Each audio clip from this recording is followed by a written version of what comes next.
Hello, and welcome to Radiator Comics Studio. My name is Neil Brideau. My pronouns are he, him, his. I run Radiator Comics, which distributes self-published and small press comic books, graphic novels, and zines. We also publish some comics, and I hope you don't mind if I brag that today Whit Taylor's series Fizzle was nominated for an Outstanding Series Ignatz Award. It's very exciting. Tonight, we're excited to present Crossing the Panel Border, Multidisciplinary Cartoonists, featuring Marc Bell, Tana Oshima, and Matthew Thurber in conversation with Drew Lerman. This program is made possible with the support of the John S. and James L. Knight Foundation. We're grateful for their support, as well as the support of Oolite Arts and the Miami Foundation. Radiator Comic Studio is a series of programs and publications to highlight and support the South Florida cartooning community and to connect it to the larger national scene. So tonight's event brings some really amazing cartoonists virtually to South Florida. And we're really honored to have Marc and Tana and Matthew here. And we're grateful to Drew for organizing this event. We start every event with a land acknowledgement. South Florida has a long history of stolen land and stolen labor that is not ancient history, and the effects of which are still felt today. It's important to acknowledge the indigenous people who have been and continue to be caretakers of the land on which we live and work. So in South Florida, we live on Miccosukee and Seminole land. The Tequesta lived here for thousands of years and were caretakers of the land. It's also important to acknowledge the labor and involvement of African-American, Haitian, Bahamian, and other Caribbean people in the development of South Florida. South Florida's history of stolen land and stolen labor is not unique. And we have people tuning in from all over the Americas. And I'd like to take a moment for us to quietly reflect on the land on which we live and the past, present, and future caretakers of the land.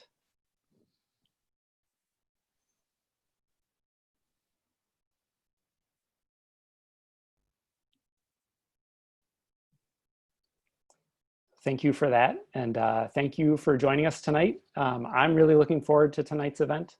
A while back, I emailed South Florida cartoonist Drew Lerman and asked him if you could moderate a panel on any subject with the guests of your choice, what would that look like? And Drew has imagined a conversation between three cartoonists who make incredible work within the medium of comics, as well as innovative work in other media. And tonight's conversation will explore the intersections between comics and these other forms. And I'm sure it's going to be a fascinating conversation. Drew Lerman himself is a writer and cartoonist, an artist living here in Miami. His comic strip Snake Creek can be read regularly on Instagram, and you can also purchase his Snake Creek book from him directly or from Domino Books. So without further ado, friends, please join me in welcoming writer and cartoonist Drew Lerman. Hi, thanks so much, Neil. I would also like to thank Neil so much. Before Neil brought Radiator Comics down to Miami, I really felt like it was a lot of artists kind of working independently down here and you know, making really interesting work, but there really wasn't a sense of community, in my opinion, until Radiator came down and Neil started you know, putting on events and really bringing people together. In addition to being a great cartoonist himself, Neil has just done so much for all of us down here. So thank you very much to Neil. And thank you so much to Marc, Tana, and Matthew for being here. As Neil said, this was just my dream panel. I was just so excited when I was given the opportunity to do something about, you know, really anything. And this was just my number one choice to be with these three artists. So I'm going to start off by reading a brief biography, or bio for short, for each of these three people. And from there, dive into some questions and conversation topics. So alphabetically. Marc Bell is a Canadian cartoonist and artist. We can see Marc's two feet in socks with eyes today.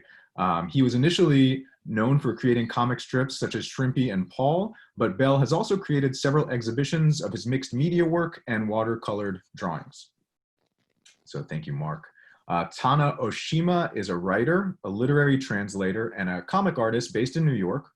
Her work as a cartoonist explores the themes of cultural identity, otherness, alienation, and migration. She has self-published 6 mini-comics, both in English and Spanish. Her comic, Nabokova, was considered one of the top 10 comics of 2019 by comics critic Ryan Carey, and she is a former Miami resident. So thank you, Tana, for being here. Matthew Thurber's unpredictable practice includes Fleegix, a feature-length 16mm film viewable only as a live performance, much to my chagrin. Mining the Moon, a full-length musical play. Moontube, a week of movies, each made in a single day. An olfactory performance dressed as a giant nose. Mouse Maze, a mosaic labyrinth installed in an elementary school. Turpin Woe, a choreographed noise dance about a carrot-based economy. A collaborative drawing show with William Wegman in an apartment in Brooklyn. He is the author also of 1-800-Mice, Infomaniacs, and Art Comic. And I'm sorry that I said that was to my chagrin. I'm sure it's the best case scenario, but I haven't been able to see it. I don't care if you're sad. A true artist. So I thought that, to begin, I first learned of these 3 artists through their comics work. We're at a Radiator Comics event. I imagine many of you also may have first discovered them through their comics.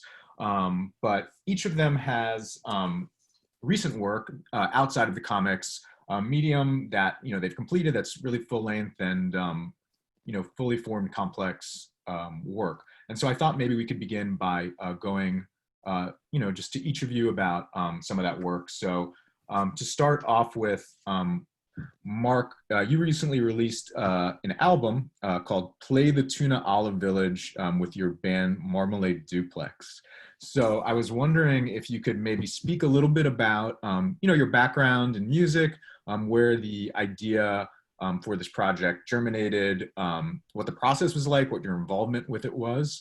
And, now that the album is out in the world and being played on radio stations and, streamable, with a beautiful record with art by Marc, which I'm showing here, how it is, seeing that finished product out there. So if you would be so kind to take us through all that.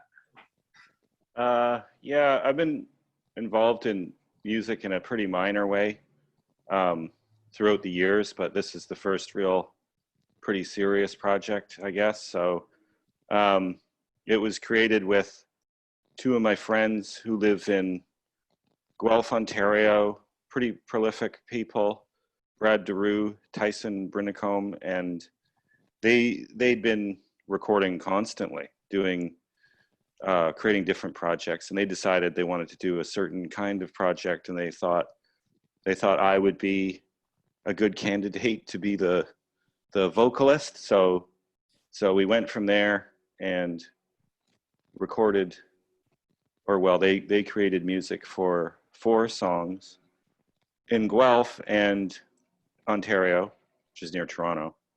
And Brad came out here and we did vocal takes. And then we thought it went pretty well. And we looked at prices on making a 7-inch single versus a record. And we're like, well, we might as well just make a record. So then we just kept the process going. And then now we have the record. And I was kind of curious, you mentioned that they kind of approached you about a project. I imagine it sounds like in addition to vocals, you wrote the lyrics for these, which are, certainly reminiscent of a lot of your comic work, which also includes a lot of imaginary songs and stuff. What was the process like in terms of, where the lyrics versus the music kind of came into play? Did they bring the music to you and you laid down like lyrics and vocals, or what was that process like? Yeah, they basically would send me the finished music, and I would listen to it and just try to come up with stuff that, I'm not used to really writing songs per se, but I just used my usual sort of language, and we came up with this. We decided at one point it was going to be called Play the Tuna Olive Village, even before we had a band name. So we came up with this idea of, I guess it was mainly me, I'm not sure, but I would talk with Brad a lot, and we would joke around a lot, and it just came to be that I ended up writing all these lyrics about the destruction of this imaginary village. So, and now there's that a lot of gelatinous lyrics. yes, a lot of jellied salad. I Yeah. wondering how it is hearing your own songs on the radio. You mentioned that they've been played up there a bit. Oh, well, they haven't been played on the radio very much. They've been played on, well, I have a friend in Sackville, New Brunswick, very small town where I went to university. It's on the East Coast, and there's a university radio station there. And a friend of mine, his son Obi, has like a punk rock or like a cool little weekly radio show, and he played it on there in Sackville. But then somehow WFMU, the great WFMU, that station, they started playing it there on this woman, Michelle. Her show is Michelle with an L, Feelings with Michelle with an L, and she's been playing it on her show. And there was one other show, I think Carol Crow's show, she played us once, but that's about it. It's not like it's been widely disseminated. So we have to, well, it has been widely disseminated in a way because it's on all your streaming programs or whatever, or streaming apps. But we have to kind of like maybe push it a little more and send it to more radio stations. But we don't really have like a promo or what would you call it? Advertising department. Headshots? Yeah. Yeah. Or foot shots? Foot shot. Yeah, we need to get some foot shots together. Cool. Well, thank you very much. I wanted to move on to Tana. You recently translated a novel from Japanese to Spanish. The 1979 novel in your Spanish translation, Territorio de Luz, or Territory of Light. So I was wondering, if you could walk us a little bit through maybe your background in translation. And I know that you're multilingual. And that you have the background in journalism, but yeah, that you could maybe walk us through a bit of your background in translation, how this project came to you, what the process was like, and how it is having this book out in the world. Yeah, so this is actually the first novel I translate. I had done some other translations, but it was more like short translations. It wasn't a whole book. And I also like to write. I like to write fiction, and I've always tried to write a book, like a novel by myself. But then I got so frustrated with that. Not me to finish, I decided I should maybe try and translate a novel, because translating a novel is somehow like writing a novel, minus the hard part of having to deal with writing a novel. So yeah, I contacted some publishers in Spain, and I saw this book in English, Territorio of Light. It was published like last year here, and I thought it was a good fit for this publisher. So I pitched it, and it took like about 8 months to translate it. It's hard work, so it's really enjoyable. I don't know what a translation, like English Spanish translation, would look like or feels like, because Japanese and Spanish are languages so different that you have to like rewrite the whole thing, right? You have to read the story and sort of like deconstruct it and reconstruct it again. So it's a lot of work. Since you mentioned that writing it that way, oh, sorry. Sorry, Tana, I think your connection went out a little bit, so I missed the last bit that you had said. Oh, no, I was saying I hope, sorry, I hope I can translate some more books in the future. I was wondering if maybe you could talk a little bit about how, you mentioned that the forms are so different, Japanese and Spanish are such different languages that it felt like rewriting a novel sort of from perhaps less directly than going from English to Spanish, for example. I think so, yeah. Did you do you feel that you brought a set of literary influences to the work to try to guide you in addition, to the voice of Yuko Tsushima? Or do you have a sense of maybe how those, influences may have worked towards you trying to reconstruct this from such a different language? Well, the thing is, I need to respect, like you need, as a translator, you need to respect the voice of the author. So you can't really write, I couldn't write, I didn't write the novel as I would have written it. I had to respect her voice. So I don't think there were any influences in my writing of this translation. I was actually very worried of not like disrespecting her voice.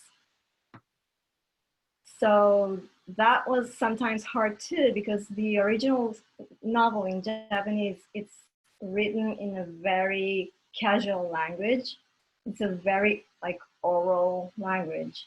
And there's like many words are repeated like many times in one sentence. You'll have the same word like 3 or 4 times.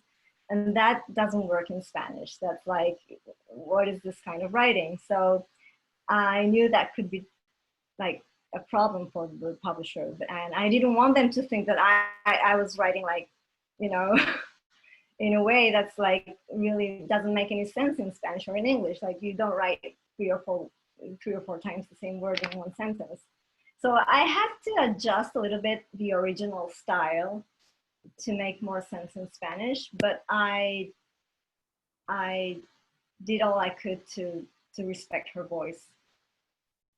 How have you felt about the reception of having it out in the world? It was just published in 2020, right? Just a few months ago. Yeah, it was just a few months ago. And how has it been seeing it out there? And have you gotten feedback and thoughts on it? Well, I think people are enjoying the novel, but honestly, at least in Spain, they don't pay much attention to the translator. So they say, "Oh, this is a really great novel. I love the author. I love the story." But there's not many comments about the translation. And also, what can they say about the translation if they don't read the original? They can't tell if it's good or bad. So yeah, but it's selling well. Well, that's what matters. Damn it. Cool. So I'd like to move on to Matthew. Last year, your film Fleegix was completed, and I know you did a lot of screenings for it. So I know that film and video work has been a big part of your artistic practice for a long time now.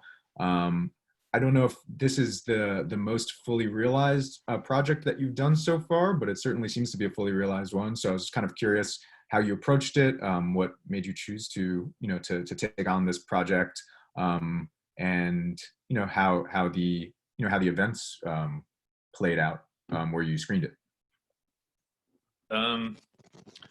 So my friend from Lummi Island, where I am right now, we tried to make a movie in 1999, but it never got finished. It was this kind of the tail end of the Clerks, indie film boom.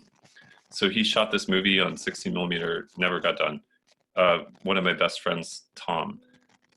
So he had this Bolex and he lent it to me. He gave it to me at some point. I said, I want to do some animation. I'd like to work on film. So I had this Bolex that I would just drag around because I was too shy or afraid to like start paying for film.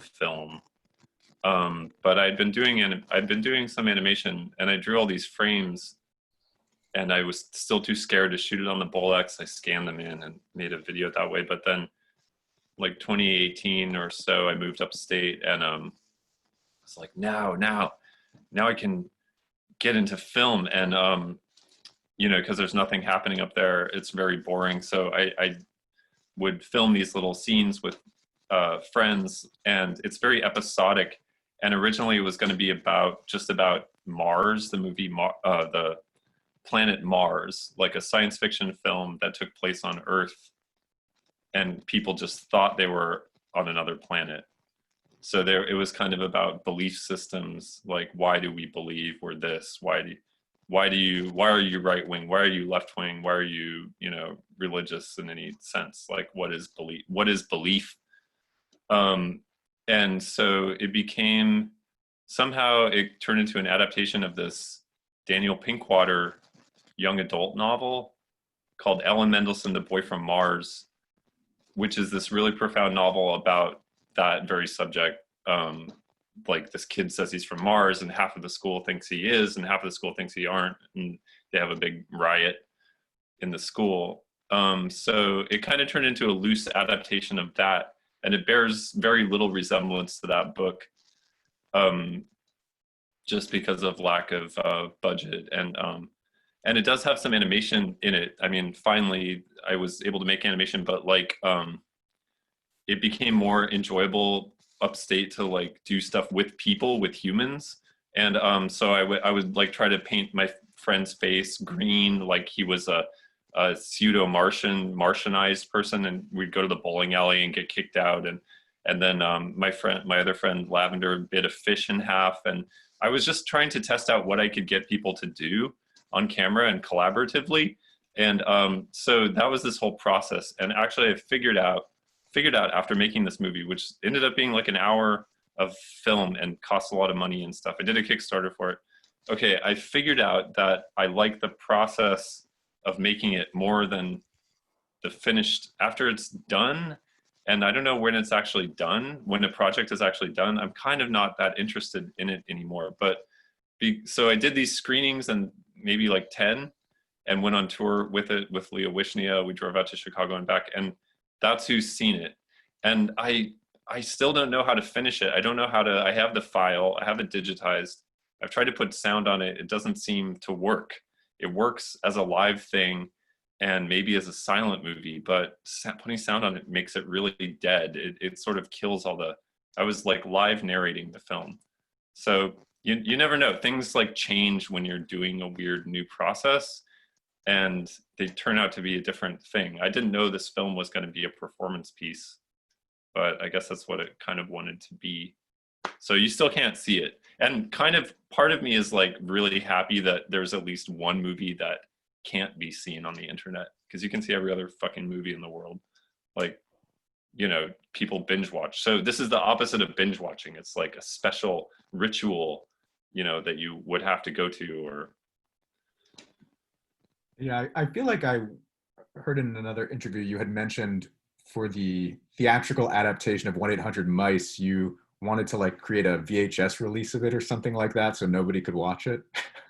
Maybe that didn't pan out, but I remember you discussing in the past the idea of media that cannot be consumed as sort of a alternative to the you can watch anything whenever you want model.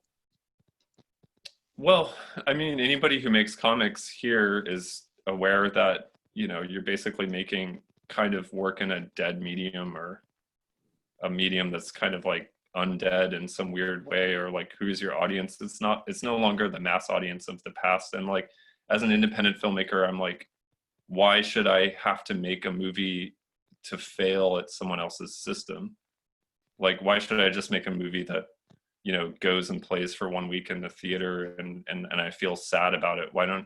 Can't you make something that succeeds at a different system by, saying like, this is different.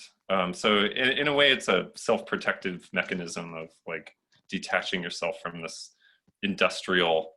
It has nothing to do with industrial filmmaking. It's an art film, or it's an experimental film. Cool. Yeah. I think that would be speaking of all of us here who I think have comics as a primary interest of ours, I wanted to kind of jump to opening up a question to all three of you. I imagine that each of you, as growing up, was interested in many different art forms, given your output. But at some point, it seems that comics kind of became the thing for each of you, the main thing that you were putting your time and energy and ideas and emotions into. So I wanted to, after speaking a little bit about all three of your recent non-comics projects, talk a little bit about how you got, how that happened, that comics sort of became the thing that so many people would associate you with, how you, how you felt about it, and if you felt like it was boxing you in at some point, or if you felt great about it, or you know, what that process was like for each of you.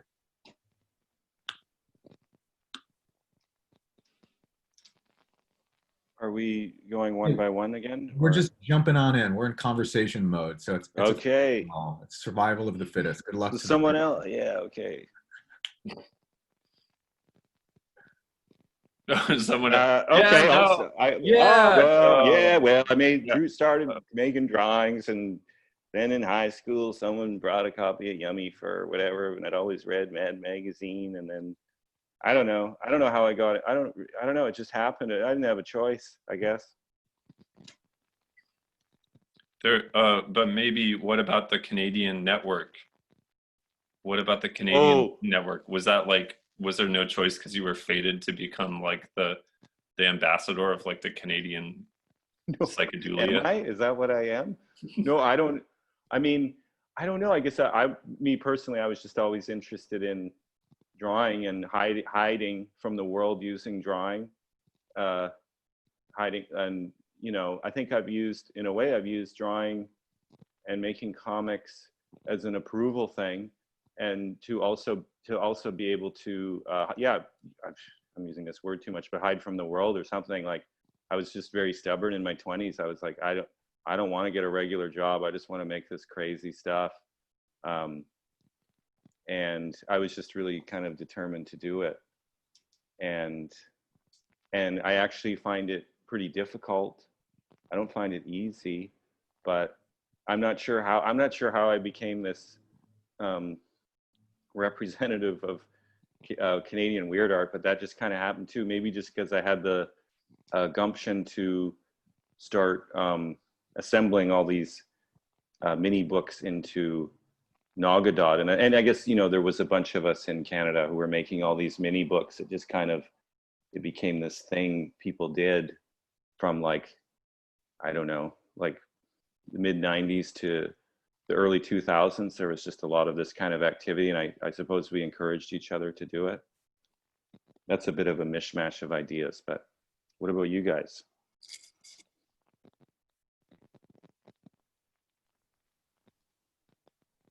Do I have limited time? Unlimited. It might take me an hour to explain. That's fine. Well, we can do this again next week. So,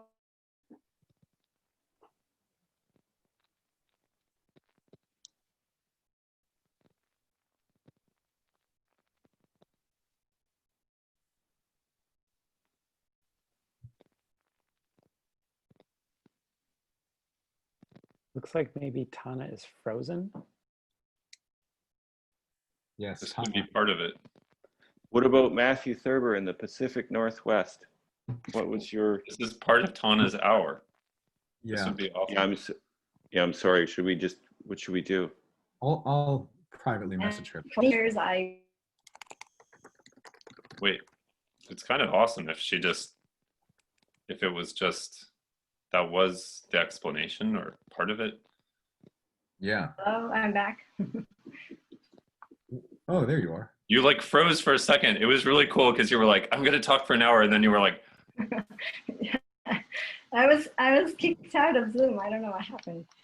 So anyway, I'm back. So yeah, I was a writer, and then maybe 8 or 10 years later, I started drawing. I used to do some drawings like in my spare time, and then I started drawing more and more. And then one day, I showed my drawings to the art director at the newspaper. And I don't really know what he saw in my drawings, because looking back, they're really like bad drawings. But he just decided to give me a chance, and he said, okay, so you're gonna illustrate like one article every week. And so I started publishing one weekly illustration in the Financial Weekly magazine that came out on Sundays. And it was very challenging for me, because I had to, like, in one drawing, express one opinion. It wasn't just like telling a story. It had to be an opinion about, you know, finances. It was interest rates, inflation, you know, euro, stock market, currency market. It was really challenging and it was like to illustrate the opinion of the person who's writing the op-ed article. So it was very challenging, but it kind of taught me how to be conceptual, you know, visually. So yeah, it taught me, I learned a lot in that process. And I think I did that for a year or so, because I felt like I wasn't growing as an artist because there was very little room for experimentation. You know, it had to be like a commercial illustration. And so I started doing more and more free drawings, more personal stuff. And then as I took drawings more and more seriously, I started adding text to my drawings and words. And then I moved to the US in 2013. And I remember a good friend of mine in Spain who had just published a graphic novel in Spain said, why don't you make comics? Because you like writing and drawing. You should, you know, try to make comics. And I was like, no, I don't have any patience for comics. Because back at the time, for me, comics were like Art Spiegelman's Mouse, or actually what what Drew and Marc and Matthew here do. Like, I don't have that kind of skills, you know. I can't make that kind of comics. So I was like, no, comics are not my thing. Somehow the idea is in my head. Yeah. And sorry? Frozen a little in your self-deprecating moment, but I just want to note that Tana's comics are amazingly and accomplished and celebrated. But thank you. So anyway, I was living in the Bay Area, and there was this event, a conversation between Chris Ware and Marjan Satrapi. So I went to this event, and I took notes, I took pictures, and when I got home, I was thinking of writing a piece and pitching it to, you know, different publications in Spain, like as an written article. But then I thought I would just make a comic, and that was like my very, very first comic. Neil, can I share my screen?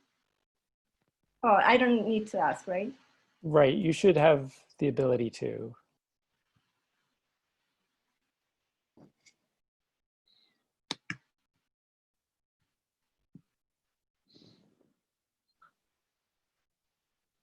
Can you all see it? yes. Okay, so this was my very first comic, and it was like this conversation between Marjan Satrapi and Chris Ware. And I did this for practical reasons because my English was bad at the time, and I couldn't have possibly written anything like this in English. But I did want to publish something in English because I was living in the US and I wanted to get in touch with English readers, you know, English-speaking readers. So I did this because I didn't have to write anything by myself. I just copied what they said. And it was like a 7-panel comic about their conversation, and I sent it to several publications and nobody wanted it. So I just posted it on Medium. And the next day when I woke up, it was like one of the 5 most read stories on Medium. It was like crazy.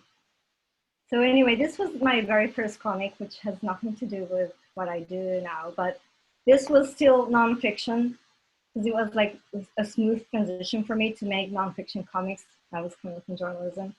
And then I did some more of these, and then I started doing this more professionally for magazines in Spain. This is still journalism. This is still journalism. But again, I was feeling like I wasn't, like, it wasn't taking it to where I wanted to be. So I decided I would do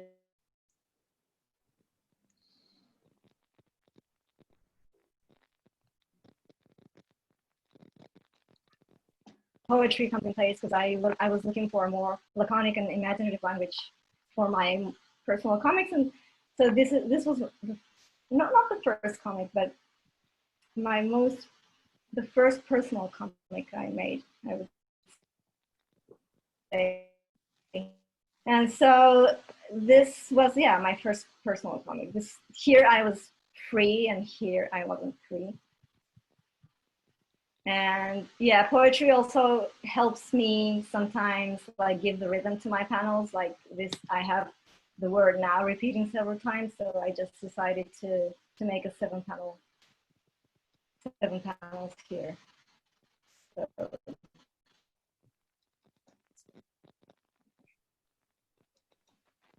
this is where I am now. Sorry, that was long. No, thank you. It's actually really nice to see some comics on here. So thank you. So Matt, how do I unshare the screen? There should be a thing up at the top, like a red button. Oh, stop sharing.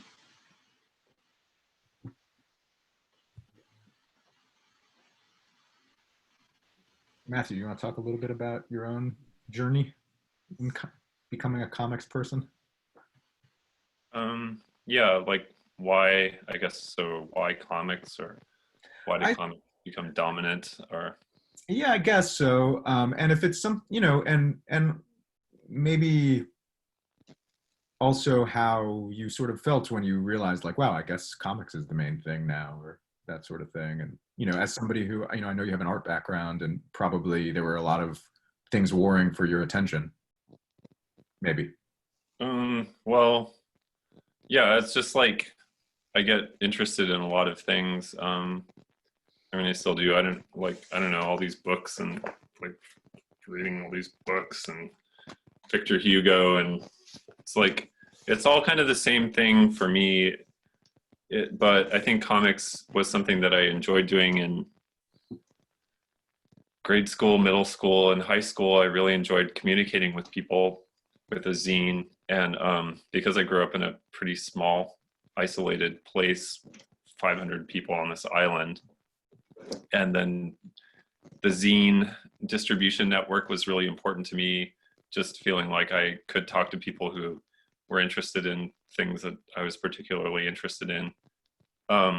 So I left here and went to New York and went to art school and at Cooper Union, and it was great, but it was also like, now I'm sort of in this new context, and comics were not like part of that dialogue.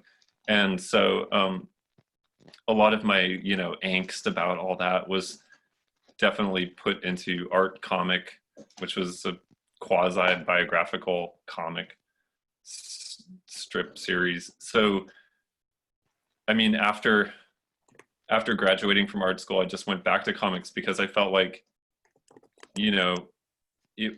the communication aspect interested me, as it does in all mediums. Like film is communication, and dance is communication, and music, and writing, and theater. They're all kind of the same thing. It's like, what I'm interested in is like underneath that, like maybe conceptual ideas underneath that, or the idea of kind of like doing something wrong, like doing it the wrong way, or a weird way. So comics was like a medium where I did feel like I didn't do it well for a long time. And because after 2000, after I graduated, I started trying to really work hard. And I felt like part of the problem with comics was there was this big self-imposed like learning curve where, yeah, I saw people like Chris Ware and, Dan Clowes, and was like, oh God, like I understand what they're doing, but I can't technically do it. So, I always felt like I'm struggling to make a good comic. Now I totally don't care. I don't think those ideas are very important. I think they hold a lot of people back from making like really interesting expressive work that goes across mediums. And I'm sort of against good and bad now. I would ask the question of like, why, why this particular medium over other mediums, or what does it mean to make something a good comic? Or, but I felt like I did have to, I was interested in making like very elaborate kind of weird systems, like, and comics were like a cheap way to do that.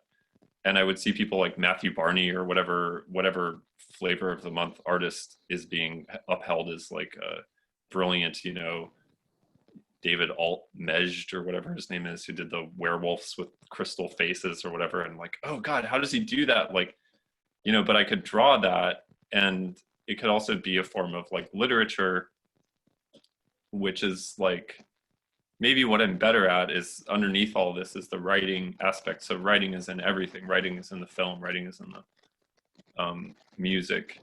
So yeah, I guess it's ultimately like a literary thing.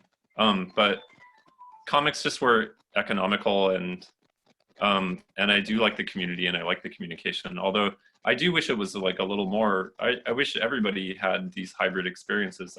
I think if you look at a lot of the cartoonists who I think are really interesting, they usually do have done a lot of different stuff. And music seems to be a big crossover, but I don't know. It's all the same. It's just comics are cheap. Comics are for the people, you know.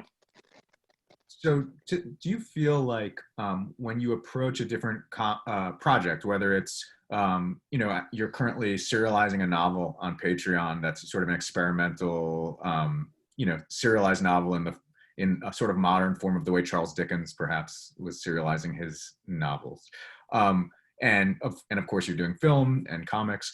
Do you then bring the same sort of set of influences to all of your projects? Or do you find that if you're working on a literary work, perhaps you're leaning more into some of your literary influences? And if you're working on, you know, a cinematic work, more of your cinematic influences, you know, and I would pose that question to everybody. Like, do you find that you sort of are always drawing from that same group, or that you sort of lean into a certain direction when you're working in a certain form? If that makes sense. Collaboration also is really important to me, and that can definitely skew things in a direction where you're sort of like, this means something different than I would be able to do by myself because I did it with this person, and so it marks a certain time when I did things with this person. But it's kind of just like, I mean, for me, I'm very susceptible to influence, and like, you know, at a certain point, all I wanted to do is make psychedelic paper rodeo comics, you know, like, oh, I'll never be as psychedelic and powerful, you know. I don't know, those are okay. It's okay, you just like channel all these influences, and then you're kind of, I mean, I understand what Matthew's saying when he talks about how it's just a way to get, or while you were sort of saying it's a way to get things out there cheaply. Like in a way, that's why I was making the weird drawing zines and collaborative drawing zines, because I didn't have a gallery to show in. So it was just an easy way to get stuff out there. You just you photocopy 40 books and it's nothing. And then, you know, eventually I did show in galleries, and that kind of came and went. So what are you left with? You're not necessarily left with anything. So, but you always have that. If you want to put out some weird little book, you can do it cheaply.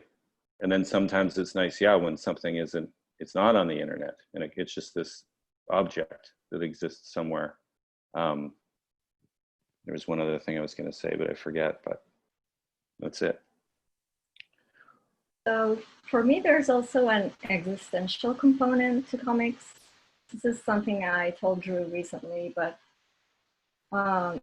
because comics is such a hybrid space to work in, like it's in between things, like between the literary world and the art world, and I mean between literature and the art. So, and because I am sort of a hybrid too, I am half Japanese and half Spanish, and I've always seen myself and have been seen by others as always have something. So I kind of feel very comfortable with this hybridity of comics and being just half a writer and half an artist, I guess.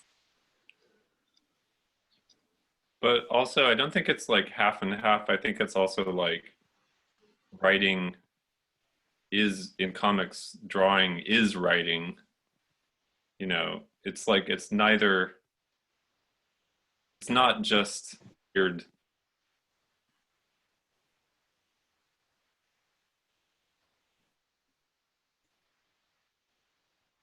Sometimes, or I mean, I don't know, I just had my first day of class, and I was trying to talk to them about like what comics were, like what are they essentially, and the best. I mean, it's interesting that you translate and you've been involved in like moving energy from one language to another, or when you're talking about illustrating something you don't really like, or it's not normal for you to illustrate that thing. Through comics, I think you can sort of, it's like a medium or a language that you can like pass things into that, yeah, it's maybe more free or. Yeah, I totally agree. Unknown. It's actually not half, but it's how people tend to perceive things like, oh, you're half Japanese. I'm actually not half anything, but that's how people see it. So I mean, if people do see me as just half a writer and half an artist, I'm comfortable with that too. That's what I'm saying. I kind of want to touch a little bit on, I think kind of maybe an interrelated or multi-part question. I find that in all of your work, whenever I read a new comic by each of you, it seems to be an expansion of the work that came before, more so than perhaps taking on an entirely new approach, like one being gritty realism and one being pure surrealism, for example. But, I sort of see the world expanding outward. Tana, in your work, I notice certain visual motifs that recur, like the ducts and pipes, of New York City, and sort of bird characters in some of your, in particularly earlier comics. Matthew, the figure of Mr. Colostomy, appears again and again in various forms. Marc, of course, the all-star Schnauzer band, among, a host of other, characters that, show up in whether it's graphic novels or comics or drawings. So I'm kind of interested in the way that you are all building out your sort of personal artistic universe on one hand, and on the other, also how that connects, since none of you, I would say, are working in a sort of realist tradition, how that connects to the real world, because in all of your work, once again, I do notice strong mentions. You're not dealing in like pure fantasy. Marc recently put out a comic called Banal Complications with Kush, which although the characters all have hilarious names, and Marc and Matthew are two of those characters, I believe, unless there's another empty shelves separate from Matthew. But so, a connection to reality, but in a way that's through a very strange filter. Matthew, you recently have done a lot of, your comic strip Vector Hugo was, really directly engaged with the advent of coronavirus and quarantine. And, Tana, I was thinking of your recent comic from 2019, Filthy, that you dedicated to, among others, Donald Trump. So I guess I'm interested in this world building that you're all. Do you think he read it? Sorry. Do you think he read it? Well, I suppose there's a chance. I know he's a voracious reader, so I think. Yeah, he can get anything he wants from the Domino shop. He just. Right. He has like a line of credit there. I think Austin does a bicycle trip to Trump Tower most mornings and just kind of drops off whatever's new. Yeah. So I hope that question sort of makes sense, sort of your own, the world that you're building out and the way that it relates to the quote unquote real world. And also perhaps how you explore it differently in other forms. Like Matthew, I've noticed that in at least one of your plays, Mr. Colostomy appears as a character who's in a horse mask, in addition to being a comic strip character. So anyway, if I'd be very interested to hear what all of you kind of feel, think about that. Well, I'm usually trying to close things in more and get a handle on it, but then it just, but then my stuff is so sprawling, I just end up making more and more characters and more information. So it gets kind of out of control. I mean, that Banal Complications thing you referred to, yeah, that was mainly autobiographical. So it was in control in that sense. And it was a story that intentionally cataloged banal details of my life. And like Drew said, I changed people's names to add some sort of more humorous quality. And then as far as the record goes, which we talked about briefly before, the album, at one point I was really determined. I wanted it to be, we couldn't come up with a name, and I was like, you know what, I should just call it I asked the other guys, I said, look, can we just call it On Off Solo Schnauzer? Because my name in the Schnauzer band is On Off Schnauzer. So I said, you guys, wouldn't that be neat? Because it would connect to all this other stuff, like, including collaborative stuff I've done with other people. Because the Schnauzer band was initially Jason McLean and I creating all these posters and things, and there's a whole bunch of that stuff. And then the Schnauzer band exists in my comics. And then I thought, man, it'd be really funny to have a Schnauzer record, like On Off Schnauzer from the Schnauzer band, his solo record. But they weren't into it, which was totally fair. And maybe it's better, not like they didn't like the idea. I think they just wanted it to be its own thing, which is totally fair. Whereas I was trying to drag it into my oeuvre of things, or whatever you want to call it. Yeah, I definitely was wondering about the relationship between Marmalade Duplex and the All-Star Schnauzer band, and whether they were like warring bands in a battle of the bands, or who knows, maybe we'll do a Schnauzer cover or something. Yeah, I know that you also, you have a couple new tracks recently that, you mentioned deal, to go too much into it, but that deal directly, despite how absurdist they sound, with, just things going on with, you moving apartments and stuff. Oh yeah, I wrote a song just basically about the last apartment building I lived in, but some things on that record touch on things in my life, but mostly not. But then it is the whole theme of it is sort of about the destruction of a society. So it seemed kind of weird when it came out when it did. That it came out when it did. I think that was something that I really, really loved about Marc's work when I saw it, was there was kind of a hermetically sealed world that still seemed to be a comment on the world. And that was something that I always particularly enjoyed in like different writers, like who made their own sort of universes and subject to their own rules, and kind of like playing weird games, like, they're like this kind of proto-surrealist writer, Raymond Roussell, who did Locus Solus, and it's like he's just off in his own world. He's more surreal than the surrealists. And like, reading Salvador Dali when I was like in high school, and just getting my mind blown by his like weird self-referential world building and self-mythologizing. And I wanted to do that, but and you sort of have to do it intentionally, I guess, to keep it going. But also you could do it unintentionally, and if you just do a lot of work, it kind of builds up like its own mass. But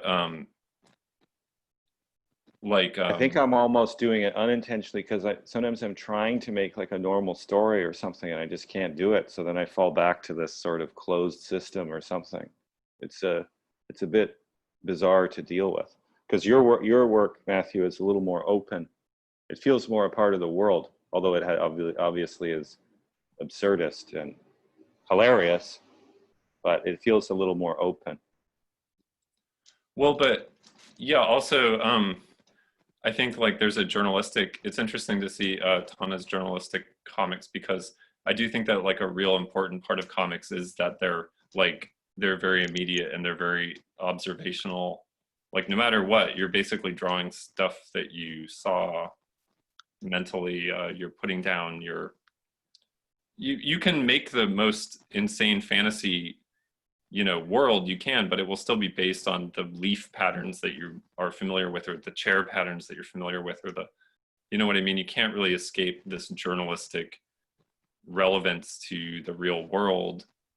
So I don't know. I think those are two like weird directions with like journalism and I don't know. I mean, for me, it's surrealism is like the biggest thing, and it's just the definition of it is that realism is great, but we can go further. We can go above realism, and I'm like, cool. That still keeps realism intact. Like that keeps all the crunchy details of being in the world, but it just perverts them.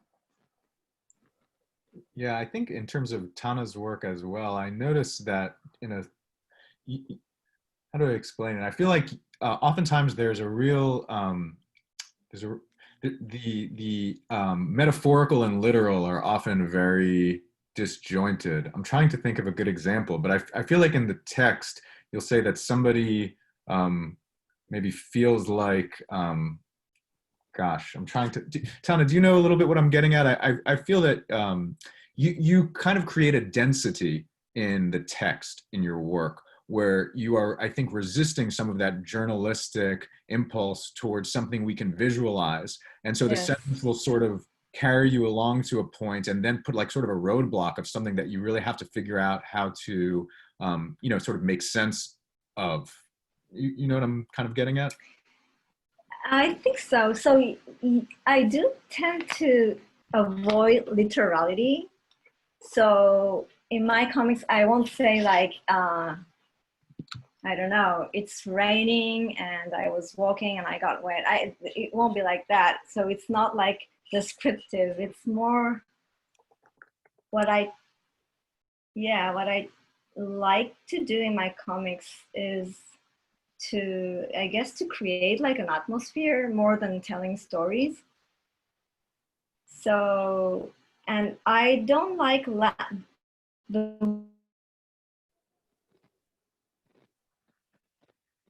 so there's not always, there's not necessarily a correspondence between the drawings and the words. So I might be saying something with words and then pointing a different direction with my drawings. So I wanted to, before opening it up to questions from our viewers, I just wanted to quickly ask if there are forms that each of you is interested in kind of exploring more deeply, or just for the first time, you know, in the future going forward.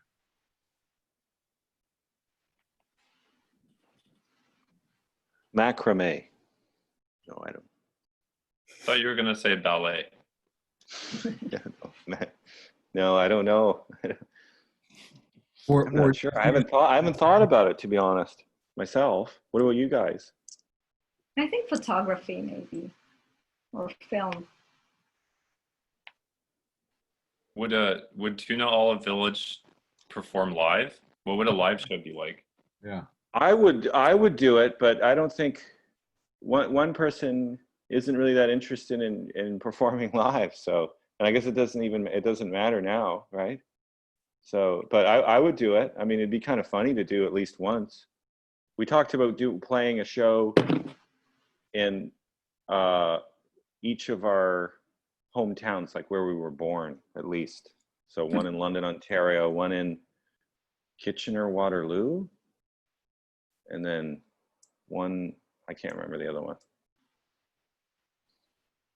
Well, I like that because it's like doing it wrong. I mean, again, it's like you're a live band supposed to be on the road, like get in the van, but it's like, no, you might have to like play some weird Zoom. It's just like new hybrids have to. Or out at the zoo. We'll have to play at the zoo outside, in a cage with animals. Yeah, or just like you're all represented by something. I mean, it's like adapting to whatever circumstance. Like somebody doesn't want to play live, but you should still do that impulse or something.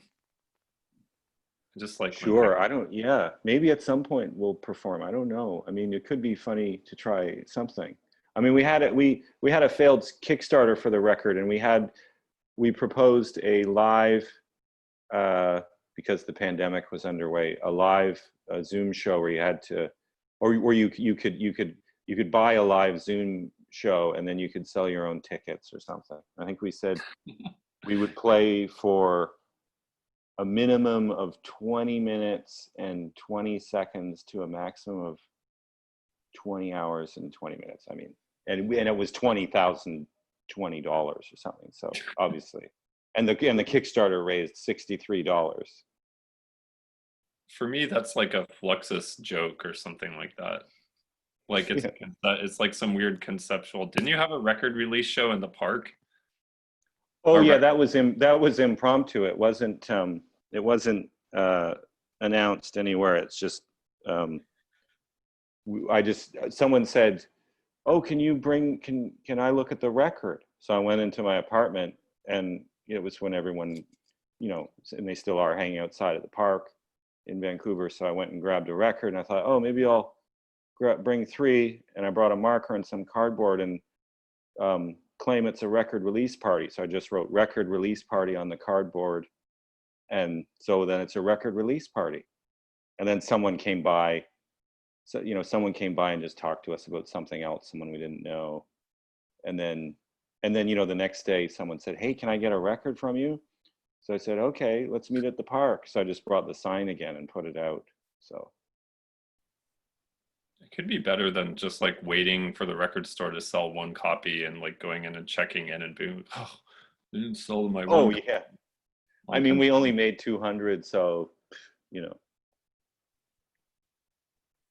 Distribution is always a really perplexing thing for me, and I think it's like a good challenge to not just be like, oh, okay, like it all sucks, what Diamond or whatever are so evil. It's like, who cares? Like, just invent some new way of distributing work.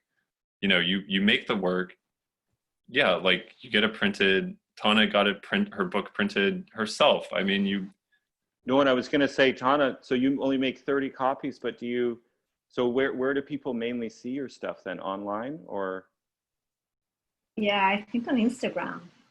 Right. Yeah. Instagram's not the worst.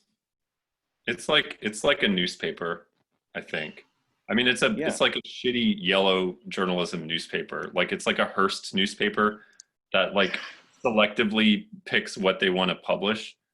But it's still like a newspaper that everybody reads. Well, it really helps me because that's the only way I have to show my work. Yeah, and then when I would make little zines, I would always get a kick out of, oh, I'm just going to make 20, haha. I don't know, I find it kind of interesting. Yeah, then you had to be there. You had to be within walking distance of you to get the album. I think that's interesting. It goes back to like buy local or something. Well, I want to just give everyone a chance to ask a few questions because I know we only have a few minutes left. Neil, do we have time for a couple questions? Okay, great. Sorry to cut the conversation short, but as Neil mentioned, you can ask a question in the Zoom group chat, or you can raise your virtual hand, and I suppose I will somehow see that is happening. Maybe the Zoom chat is good. But if you want to, if you'd like to speak, I'd love to unmute you, and you can ask your question that way too. Oh, is it Kevin Heisinger raising his hand, or I guess he's just waving? That was his one frame he just did like a Fight Club one frame. Oh yeah, sure, classic.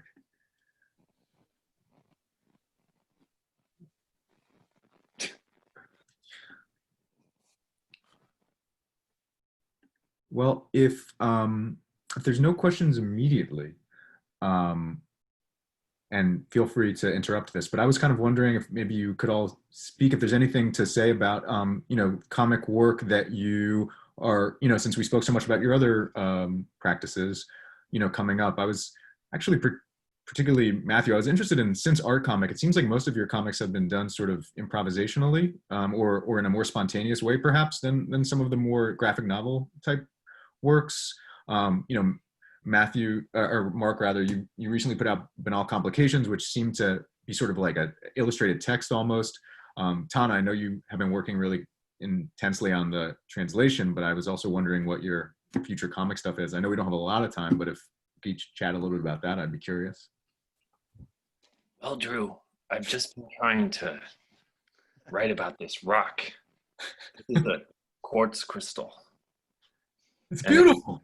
It came out of the sky, and it landed in Prairie Dog Town in Iowa, in the Badlands, and I took it, but the prairie dogs are now coming after me because I took their, I mean, typical colonialist, taking the sacred rock out of the prairie dogs' sight, and now I'm just trying to turn it into a work of fiction. I'm trying to explain this rock through my novel, and it's very powerful. This rock is very powerful. I've been writing next to it, and it's been giving me all I need to know about how to write, about what the story. So all I just do is sit down at the typewriter and I just start channeling what this rock wants to say.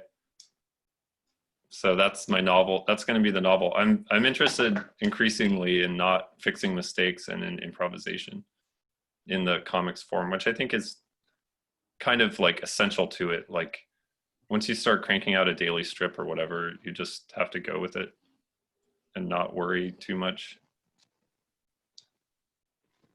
So Matthew, is it a graphic novel or a novel that you're writing?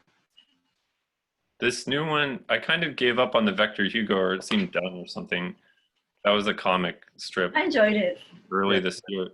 But then, yeah, now I'm just writing this story, and it was called Equal Sign because it was about people with different pronouns, but new pronouns. So the pronoun equals, I'm just changing the I to equal sign, and there's somebody with a pronoun of and, like a ampersand character, and then it started from there. But I think it's going to be called Equals Sign or How to Have Fun with Rocks, because rocks they have a certain energy, and they're like words. They're like living words or dead word. I don't know. Rocks are like words. So anyway, that's the novel on Patreon. You can go to my Patreon and sign up for $1. You can get lots of writing. Okay, I will. I know. I meant to do that. I've heard about this numbered thing. All better. It's a bargain. Support me in my. I mean, I don't know. I'm into I would like to get a lot of people paying a little bit, and then I can. I don't know what. Be rich. That's right. Most likely. Tana or Marc, do you guys want to talk about any comic stuff you have coming up?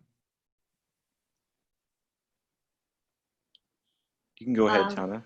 Yes. Well, I'm working. I'm almost done with this new comic called Theater of Cruelty. I think I'll be printing in October or November. That's my plan. That's my schedule. And I don't know. It's very. I don't know how to describe it. Is that the memoir that you had been working on about? No, I haven't really worked on that much. No, so this is a bit more experimental. You know, I use my hair as a brush and. Oh, right. Yeah. Yeah, and it's not. So I can share my screen for a second if we have time. They're all captive here. It's fine. Okay. I don't know, Neil. It'll be just a second. Here we go. Okay. So yeah, this is part of my Theater of Cruelty, and these are like small stories. It's not even stories. It's like just like random conversations, or I don't know how to describe it. But this is what I'm working on now. Cool. Yeah. Thank you for showing it to us. It's really exciting to see. Do you know how long it's going to be? I think it's about 60 pages. Oh wow! Will that be your longest comic thus far? Yes. Yeah. But it's not like one story that's 60 pages long. It's like many tiny stories in it. So what am I doing? I've been slowly piecing together a book of stuff from self-published, more arty things. So I've been piecing that together. I don't know. It's looking all right. And then the other thing I have to do is draw more comics. So I've been thinking. I actually reread War and Tough Elbow #2 the other day and was like, okay, like I guess I got to figure out how to. I started to think about how maybe I could shoehorn some of that stuff and some of the last Kramer strip together, like in a book, like how, and build from there. So I'm trying to figure out how to approach another book, maybe approach it in a real sort of jumbled way and just, completely forget about the idea of making some great graphic novel. Cool. Well, what? Oh, just wanted to say that I love the boutique mag. Oh yeah. And that's like a classic jumble. Marc Bell. Yeah, I really enjoy doing that kind of stuff, like putting together that boutique mag #4. I mean, you look at it and you're like, this is just a bunch of craziness, but to me, that was very enjoyable to put together. So that's what the book I'm talking about, not the comics, but the book I'm talking about, I want it to sort of be like that. When I was reading that boutique mag #4, I was in my living room laughing and giggling to myself so much that my wife came in and said, "Are you reading a Marc Bell book?" Because she could tell the specific type of Marc Bell laughter that gets generated. And I should say there's a new limited edition of Boutique #4, which is co-published with Neoglyphic Media out of Bellingham. And it has a special item in it, which is a Hoserglyph sheet, which is perforated and printed on absorbent paper. So you'd have to see it maybe to know what I'm talking about. But. Well, thank you all so much. Neil, I think that probably about concludes this amazing conversation. I'm so happy that that Marc and Tana and Matthew, that you all came out to chat about all this stuff. I just want to tell everybody watching this that these are 3 of my favorite artists in the world, and you all should go get all their stuff, comics and otherwise. It's just it's been such a great thing in my life reading the works of these 3 individuals. So I thank them all so much for being here and taking the time, and of course I thank all of you for for listening and letting me ask the last question. I was going to give it to you to be sort of a noblesse oblige, but you didn't let me, so there you have it. Here we are. I love you guys all for being here. Thank you so much. Cool. Thank you so much. Thank you so much, Drew. And thank you to Marc and Tana and Matthew for such a great conversation.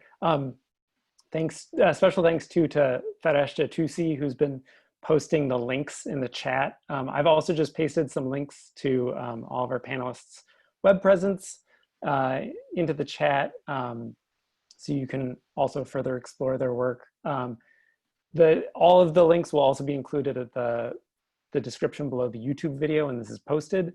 Tana has a new comic out called Pulp Friction, which is available on Tana's site and through Domino Books. And Drew also has a new split comic with, am I pronouncing his name right? Pete Fakey? That's right. And it's called Detective Double Digest right there.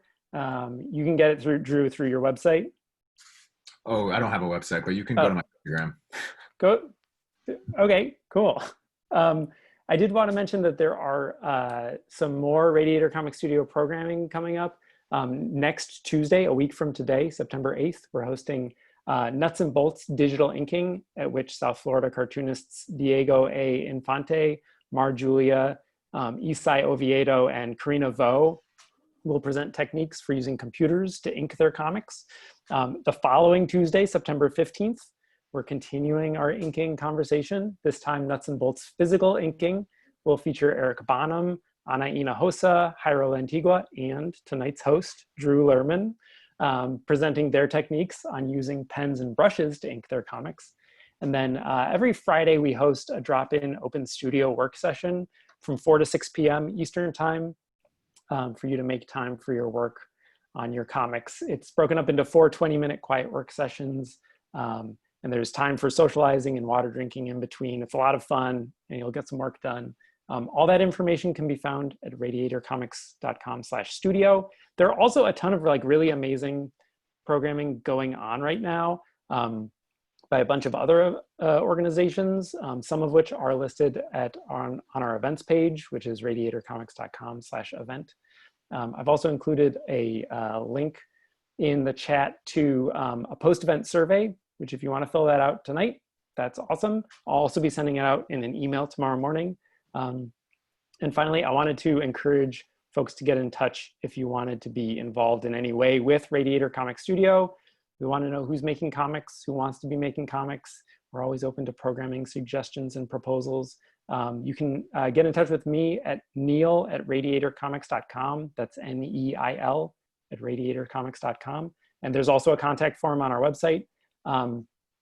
So that's all of the announcements from me. So thanks again so much to Marc and Tana and Matthew and Drew for such a wonderful event. And for everybody for joining us. Stay safe, everybody, and have a great week. Thank you so much, Neil and Drew. Thank you. Nice meeting you all. Yes. Yeah, this ruled. You guys are the best.